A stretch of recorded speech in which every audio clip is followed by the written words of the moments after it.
pense que pour les avocats et les parties, c'est moins un problème d'inscription à une nomenclature que d'une compétence qu'on recherche. Puisque si, comme on l'a vu au départ, on va vers une expertise, on fait la démarche de mettre en route une expertise et un référé expertise pour avoir effectivement un rapport, c'est qu'on a besoin effectivement qu'un expert, qu'un homme de l'art indique.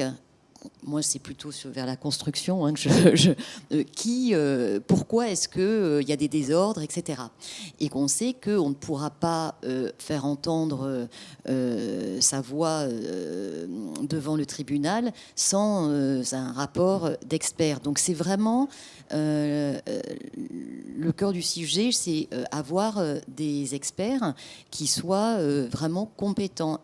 Et dans le cours de l'expertise, si jamais effectivement on s'aperçoit qu'il y a une problématique qui dépasse la problématique générale et que l'expert doit demander à un autre expert, qu'on appellera sapiteur, de venir sur ce point précis préciser les choses, tout le monde est tout à fait ouvert à ces adjonctions de sapiteur.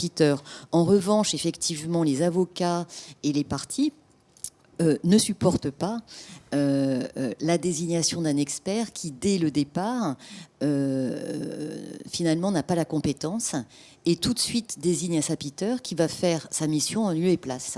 Et là, effectivement, ça pose pour nous des difficultés parce que, pour le coup, le rapport doit être rédigé par l'expert avec l'adjonction d'un rapport annexe d'un sapiteur, mais ça ne peut pas être un rapport à quatre mains. Donc ça, c'est effectivement des points de tension qu'il peut y avoir en cours d'expertise quand on arrive dans des situations comme celle-ci. Après, c'est vrai que lorsqu'on est dans des problématiques très spécifiques, on peut... alors, c'est là, dans le cadre du recours qu'on fait, inviter le magistrat à désigner un expert de telle spécialité.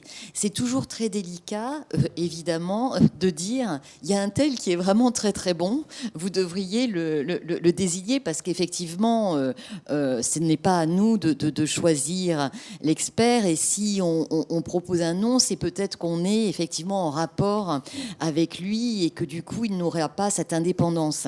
Mais dans certains cas, où, effectivement, où on est dans des domaines de niche, comme l'a dit M. Argout, on se dit et que le magistrat ne sait peut-être pas, il ne sait pas lui non plus tout, alors que nous, nos clients, savent très bien quelle est très précisément la spécificité et les compétences que doit avoir l'expert. Donc on est toujours un peu à se demander jusqu'où on peut aller. Alors, voilà.